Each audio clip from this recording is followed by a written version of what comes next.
Bueno, bienvenidos a todos a este capítulo inicial de un programa de Schoenstatt Vivo que quiere llegar a los católicos y ojalá más allá para hablar sobre temas interesantes que nos conmueven, que nos afectan a todos.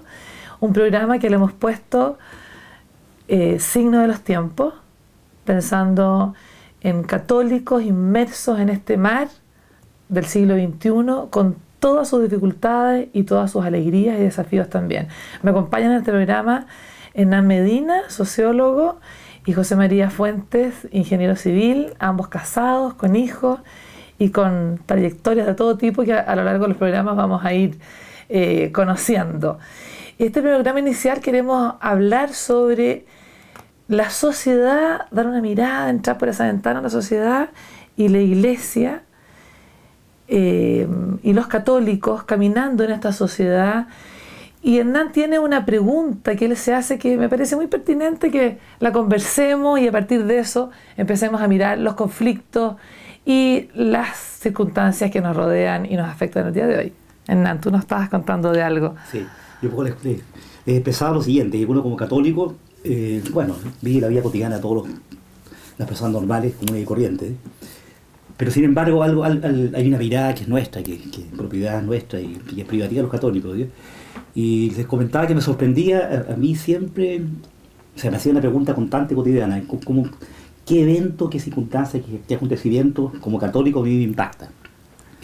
Y lo que yo les contaba en la antesala es que el día de ayer me sorprendió pensar ir un sacerdote, no sé de qué nacionalidad, española, que venía por supuesto a traer con cuidados de toda índole, bajando sobre un avión a raíz de algo tan remoto que es el virus ébola, y que lo llevaban con todo tipo de cuidado, sin ninguna posibilidad eventual de sobrevivir.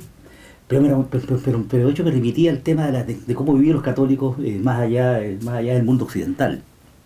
¿Qué te sorprendía específicamente? Me sorprendía, de eso? efectivamente, al final dos cosas. O sea, esta iglesia misionera que está donde debe estar siempre, y esta iglesia misionera de toda la vida, porque uno se remonta al tiempo de la evangelización china, y hay sacerdotes jesuitas que se fueron en el siglo XIV a evangelizar China, XV, perdón, y cómo continúa esta iglesia perseverando su tarea irrenunciable y de siempre, y asumiendo los costos y los riesgos que implica el hecho de estar en mundos tan ignotos, a una costa de la propia vida, digamos, de los misioneros. Y me decía yo, bueno, ¿cuál es la altura del compromiso cristiano hoy día? Bueno, la altura es incluso la posibilidad eventual de contagiarse, contaminarse con algo tan grave, tan terrible, tan espantoso, con enfermedad que aún no llegan a otras latitudes. Y eso me dejaba sorprendido, y por supuesto al final me dejaba mi espíritu inquieto. Oye, antes de que José María intervenga también, pero también yo pienso en el sentido, ¿hasta qué punto nosotros vivimos también en un mundo con ébola, en el sentido de metafórico? O sea, miramos las guerras que suceden en Irak, que suceden en Siria, miramos los problemas de los virus tremendos en África, pero nosotros vivimos en un mundo donde no hay fe, donde se combate directamente todo lo que hemos creído, el camino que hemos llevado. O sea, también estamos con riesgo de muerte. Estamos en un campo donde hay heridos, hay mutilados, hay personas que quedan en el camino, personas que sufren y que están solas y que lo estamos viviendo todos los días en Santiago de Chile, cada día.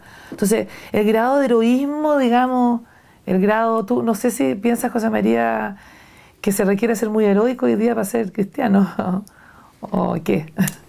En realidad, a mí lo que me impresiona, tal vez hoy día, respecto a tu pregunta, es la realidad que viven muchos de nuestros hermanos, sobre todo fuera de Chile, ¿sí? fuera de nuestro ámbito más latinoamericano. Es impresionante, por ejemplo, lo que está pasando con los cristianos en Irak, lo que ha pasado con los cristianos en Siria, también los pocos cristianos que hay en Gaza. O sea, hay mucha gente que vive su realidad cristiana en un constante riesgo. Y eso implica una radicalidad y un decir sí a pesar del riesgo que eso significa. Me impresiona también, por ejemplo, esta joven sudanesa que la iban a ejecutar porque haberse convertido al cristianismo, que finalmente salió de Sudán y fue recibida por el Papa. También la situación de los cristianos en Nigeria, China, etc. Ahora, me impresiona porque yo creo que nosotros somos distintos, estamos tan acostumbrados a que ser cristiano no es un riesgo para la vida, o habitualmente no lo es, que eso hace que nuestro compromiso de repente sea más cotidiano y más débil en ese sentido. Y también, por otro lado, tenemos un problema dado por una especie de confrontación cultural, donde muchas veces nosotros no lo hemos hecho lo mejor, en el sentido de que tenemos una cultura que cada vez más laicista, o sea, en ese sentido más se separa de Dios, más no admite a Dios en la realidad de todos los días, pero al mismo tiempo, en vez de nosotros responder a eso con una cosa positiva, con decir Dios está, a pesar de que nosotros lo neguemos, Dios está ahí para ayudar, para junto con quienes se ofrezcan a Él, ser un servicio para otros. Muchas veces tenemos discursos medio externos, realmente muy conservadores, y que no responden a las necesidades vitales de nuestro entorno, de la gente de nuestro entorno. Claro, José María, tú planteas dos temas bien interesantes. Bueno, uno me recuerda a lo que sucede en Gaza. Yo doy muchas charlas sobre el tema de Gaza, Medio Oriente y religión. Ustedes saben que al principio del siglo XX habían más de un 90% de católicos, de cristianos en Gaza. O sea, gran parte de los palestinos árabes eran cristianos. Hoy día hay un 1%, porque han emigrado producto de las guerras y producto de un islamismo también fanatizado, producto de mayores lazos con Occidente, bueno, etcétera, y quedan en Tierra Santa, podríamos decir, un 1% de cristianos, lo que no es nada. Ahí hay un problema específico y súper grave, digamos, el vaciado. Pero me estaba acordando, cuando hablaba José María, en el fondo, este papel del cristianismo, porque el cristianismo creció mucho cuando fue perseguido, ¿no es cierto?, en la época de los cristianos. Luego los emperadores se convierten y el cristianismo pasa como a ser parte del poder. Y durante la Edad Media, bueno, en Chile hace pocos años atrás, ¿no es cierto?, toda la sociedad era sumamente católica y uno estaba muy cómodo sentado en su sofá, sabiendo que todo lo que se hacía era de acuerdo, digamos, a los principios de la iglesia. Pero hoy día la cuestión no es así, pues. Sí. O sea, hoy día a los medios, la vida, los hijos de uno, los parientes, los amigos, uno mismo, o sea, todo pareciera que va en lo contrario. Entonces, claro, lo que tú planteas ahí, en el fondo, ¿cómo actuar? ¿Cómo actuar en este mundo, en esta circunstancia donde la sociedad es absolutamente otra? Y la iglesia y los cristianos parecen seguir actuando como antes, como si tuviéramos el poder. Algunos, porque por otro lado yo creo que hay multiplicidad de respuestas. Algunos, por ejemplo, miran al pasado y miran diciendo, y otros de repente al revés, ven una cosa así, como que no hacen una referencia de repente a lo que debiera ser, sino como que se adaptan completamente a lo que son las modas. Por ejemplo. Por ejemplo, yo diría que hay dos cosas que a mí me impresionan. Una, en el tema económico. En general, cada vez hay más cristianos, sobre todo de aquellos que tienen éxito en el mundo de lo económico. De los negocios.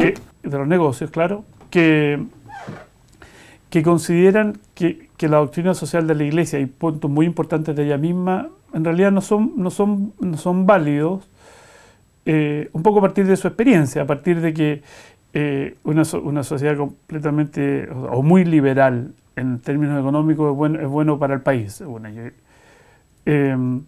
creo que eso es cuando lo dicen, por decir, en la forma buena, la gente que lo reflexiona y da.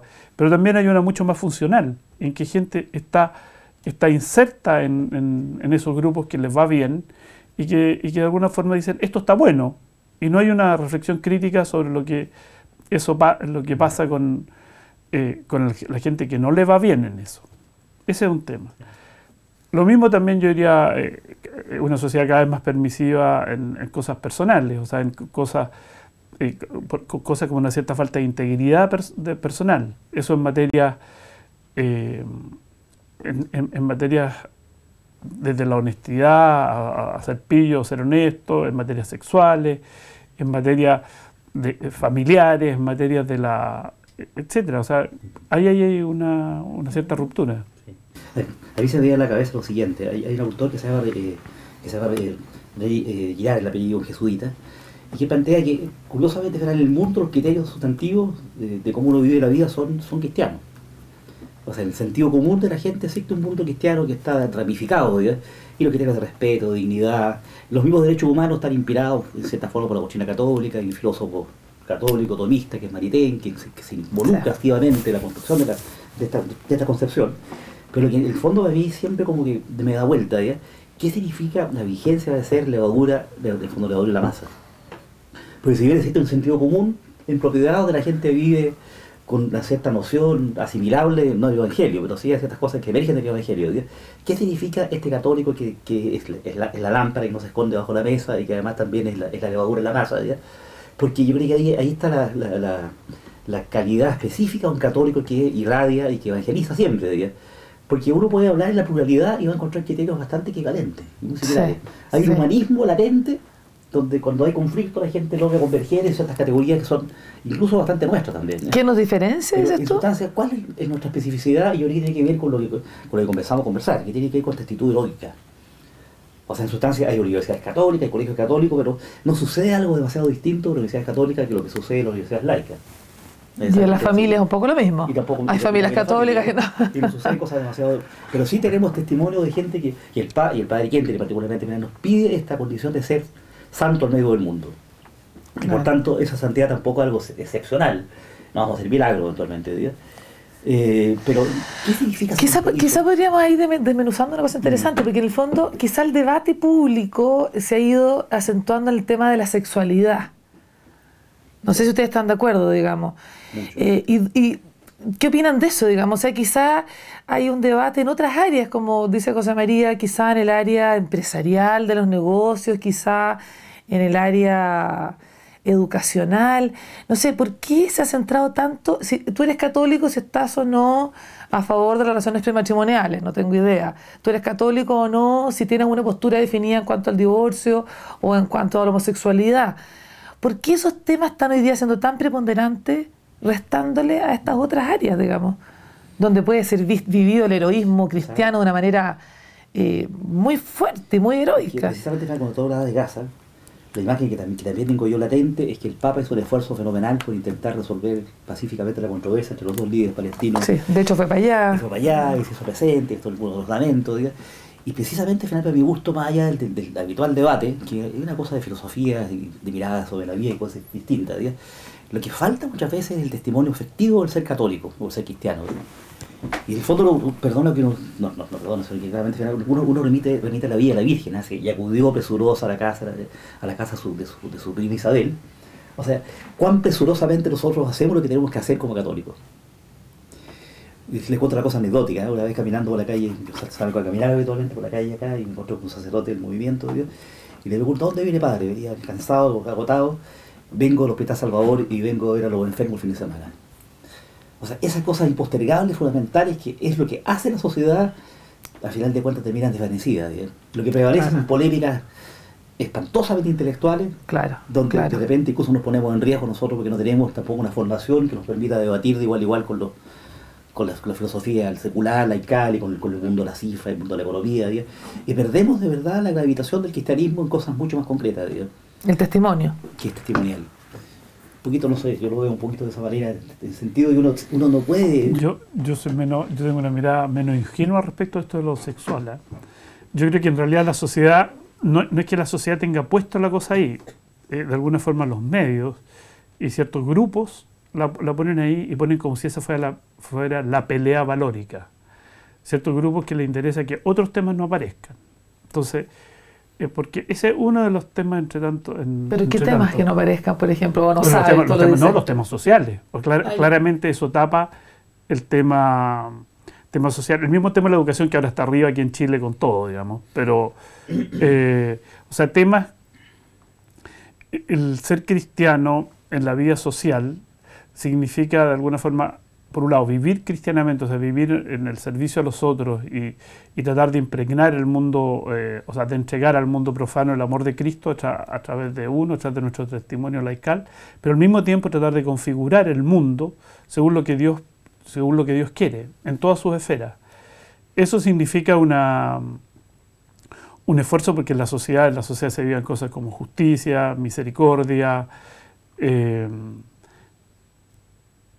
y otros valores que configuran la vida social, o sea, desarrollo de la familia, desarrollo de lo que es el mundo que llamamos de las vinculaciones, educación en un sentido amplio, o sea, buena instrucción que permita a las personas obtener tanto buenos conocimientos como un buen sustento después cuando sean adultas, y también ser más personas. O sea, eso, yo creo que esos temas como que desaparecen frente a los otros temas como que tú mencionas. Pero será también, yo veo también una culpa o una responsabilidad de la Iglesia, como nosotros como miembros de la Iglesia y de la Iglesia en sus autoridades, porque tal vez en vez de dar testimonio, la Iglesia se dedicaba a una burocracia, digamos, del testimonio, por así decirlo, o sea, a llenar papeles, a hacer mini cursillos, en vez de ir a ver al enfermo, estar ahí con la persona que tiene dolor, con el que se ha separado. Yo me pregunto, por ejemplo, ¿dónde está la pastoral, por así llamarlo, en el mundo empresarial? No sé si hay una pastoral empresarial, una pastoral en los negocios, pero ¿hasta qué punto tiene peso y está ahí, digamos? Entonces la misma Iglesia parece jugándose en estos momentos solamente, me parece bien, tiene que hacerlo, ¿ah?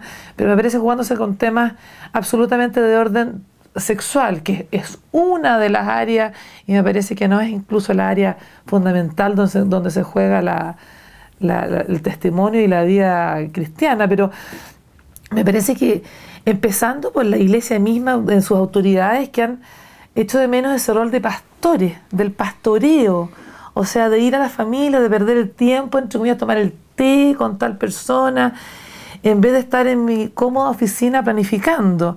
Y por otro lado, a las familias cristianas y a nosotros, el hecho de vivir en una sociedad católica, donde las universidades, donde la sociedad nos cuidaba, bueno, nos hizo tal vez cómodos y flojos, nos achanchamos. Entonces, por así decirlo, entonces ahora no estamos acostumbrados a salir a las trincheras, pues, no. Sí. Y claro, y quedamos impresionados cuando viven en Gaza, en Irak, y hay testimonios. ¿Te acuerdas de ese sacerdote chileno que mandó una carta hace unos 2 años atrás de Irak, que no se iba, de Siria era, que no se iba de Alepo, me parece, porque mientras se bombardeaban no había agua, no había electricidad, un miedo espantoso, pero él decía, una carta se publicó en un diario, donde decía, no puedo abandonar a mis fieles, ¿cómo me voy a ir yo? Entonces, yo no sé si aquí hemos sido muy abandonados, y nosotros mismos también hemos abandonado y tenemos una comodidad que arrastramos. Mira, hace 2 días atrás vi un video del cardenal Cipanrique y me sorprendió tanto, y un compendio de la vida de él. Entonces uno dice, este caballero, ¿quién lo quiera? Era un pastor, era obviamente nuestro obispo, nuestro cardenal, pero además es un tremendo hacedor. Entonces cuando uno revisa de verdad el historial del cardenal Cipanrique, efectivamente hay un gestor ahí, y cuando dan razones por qué lo eligieron a él y no eligieron a otros sujetos que tenían incluso mejores posibilidades ni el Vaticano se había elegido, ¿ya? Pero uno revisa la vida del cardenal Cipanrique y dice la clínica Indisa. Yo estoy hospitalizado en la clínica Indisa, le decía a la gente, ¿usted sabe que la clínica Indisa la fundó don Raúl Cipanrique? No tenía idea, me decía. Y ni siquiera hay una plaquita por ahí que diga que Raúl Cipanrique fundó la clínica Indisa, ¿ya? Y el Banco del Desarrollo, ustedes saben que lo fundó él, y él mismo conversó con el señor Santa María y se pusieron de acuerdo, hicieron esta cooperativa, la constituyeron en banco, ¿ya? O sea, yo veo que la acción nuestra ha perdido dimensiones. O sea, cuando lo ve, literalmente no teníamos un canal de televisión con rating, con potencia y que sea capaz de evangelizar efectivamente, es que hemos perdido terreno. Y es tarea de los laicos, o sea, por supuesto. Y una cuestión que a mí de verdad me preocupa, que solamente los laicos católicos gravitan cuando mueren y cuando se convierten en fundaciones y hacen donaciones. Entonces, a mí me sorprende, y perdón que sea polémico, me sorprende que la universidad que tiene mayor cantidad de donaciones en este país sea la Universidad de los Andes. No le tengo ninguna envidia, pero sin embargo tiene que ver porque eso manifiesta algo está pasando ahí. Y por tanto, una campaña muy bien hecha, manifiesta una muy buena organización. Espectacular, pero ¿cuántos proyectos de verdad estamos dejando de hacer? Por supuesto. Y no tenemos presencia alguna hoy día, muchas tenemos, pero muy pequeñita. ¿ya? Por ejemplo, la cuestión que a mí me inquieta harto, ¿ya? El embarazo adolescente en Chile es un evento de preocupación súper sustantivo, ¿ya? Y no hace referencia solamente a la vida, a la sexualidad, sino que hace referencia a la vida, a la afectividad. y se embarazan y son candidatas a la adopción fundamentalmente, y asisten de la adopción. Pero no hay ningún movimiento o pastoral potente de prevención a nivel de los sectores populares o las parroquias, para poder educar en la sexualidad a estos chiquillos que simplemente los fines de semana tienen relaciones sexuales y las consecuencias que van a tener. Pero esa responsabilidad ¿de quiénes? ¿De los laicos? Los laicos que tenemos que conmovernos con eso en primer lugar. Y saber dimensionar, porque las familias también están sumamente complejas. Las familias más complicadas no tienen, algunos dicen, no tienen habilidades parentales.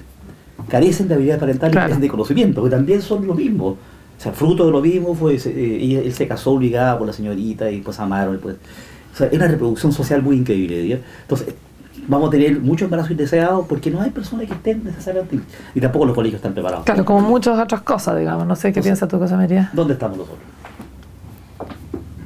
Parece que discrepa de mi pollo. No discrepo. No, es que yo me quedé pensando en lo anterior. Lo que pasa es que tú, claro, tú tienes una teoría más como conspirativa, así como en el fondo que esto no es simplemente comodidad de los cristianos, sino que hay un interés de poner estos otros temas para tapar estos otros temas. ¿O me equivoco? Buena pregunta. No, yo creo que sí. Yo creo que en el campo católico sí.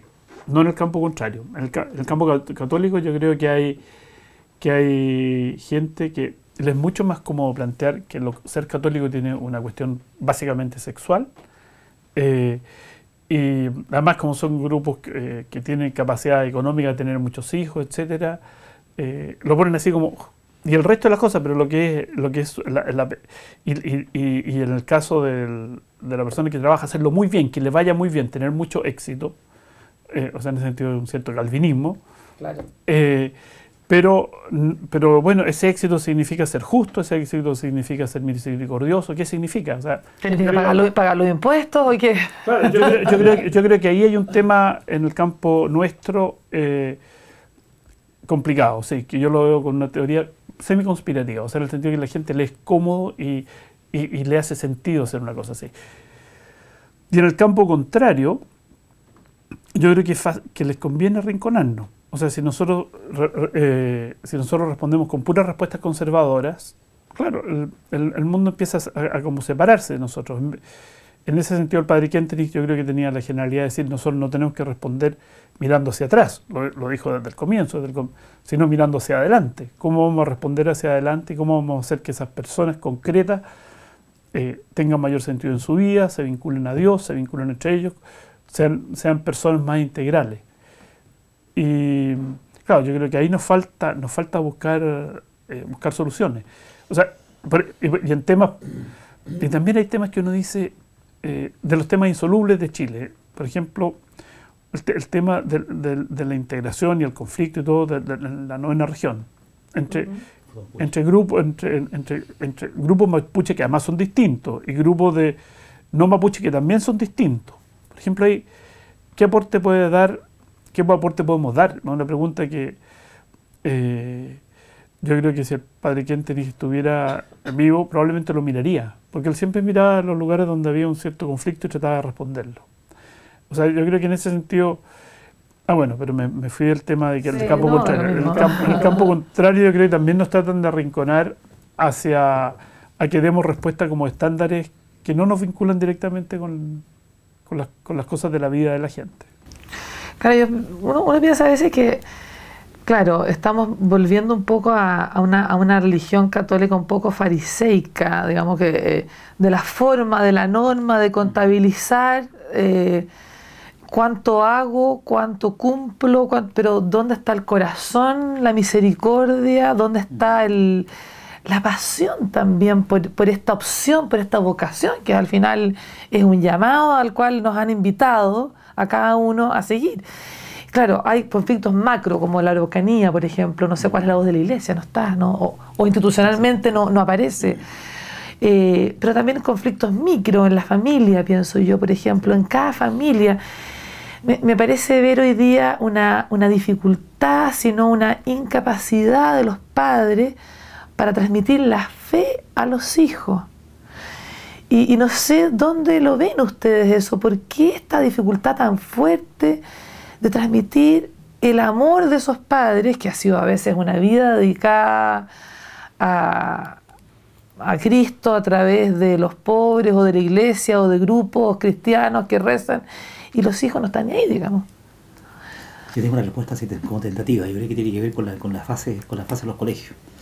Está tan centrado los colegios, sobre todo católicos, en el rendimiento, que los papás apoderados los constituimos, los convertimos en una especie de salvaguardas del rendimiento de un alumno, porque más adelante tiene que ver incluso con la inversión que uno hace de ella. Y necesariamente al final terminamos conversando nunca de la fe y sí por supuesto de los permisos colisionados por las notas, ¿ya? Y ahí se produce un abismo que no se llena. Entonces no hay una pastoral integral en los colegios, por ejemplo, que convoque papás, mamás, salvo para la primera comunión y la confirmación. O sea, otro sector vacío. Yo creo que también es una cosa de un fracaso de uno de entregar eso, en la comunicación, entregar eso. Yo creo que también, porque hay una dificultad. Yo creo que efectivamente el mundo cada vez es menos católico, pero por lo menos cuando yo era joven eso era así en el mundo en que yo me movía. O sea, eso no me es extraño, pero la pregunta es por qué uno tiene dificultad y en gran medida fracaso para transmitirle eso que uno vivió y que encontró lleno de valores y lleno de valor a los hijos. Es una pregunta. Oye, bueno, se nos ha pasado el tiempo volando. Efectivamente hay muchos temas, desde los colegios hasta las familias, hasta los conflictos en Medio Oriente y en el mundo mapuche y empresarial y económico que han salido aquí. Muchos temas que vamos a ir tratando de abordar en nuestra humilde conversación para tratar de aportar. Ojalá que ustedes también intervengan, aporten, participen a través de los medios que puedan, Twitter, Internet. Bienvenidas sean todas las opiniones y las preguntas para nosotros. Yo quisiera recordar unas palabras de Benedicto XVI en la Jornada Mundial de la Juventud, donde dice: en numerosas partes del mundo existe hoy un extraño olvido de Dios. Parece que todo marcha igualmente sin Él, pero al mismo tiempo existe un sentimiento de frustración, de insatisfacción de todo y de todos. Dan ganas de exclamar: no es posible que la vida sea así. Verdaderamente no. Y ahí sigue él, digamos. O sea, yo creo que ha llegado a un punto de inflexión, digamos, para los cristianos, de no poder hacerse los lesos, no podemos hacernos los lesos, y mirar la vida más allá simplemente de un tema o de una actitud, sino que imbuirnos en la fe en todas las áreas, desde que nos levantamos hasta que nos dormimos en la noche, digamos. Seguimos siendo cristianos, para bendición o maldición de algunos. Muchas gracias. Gracias. Gracias.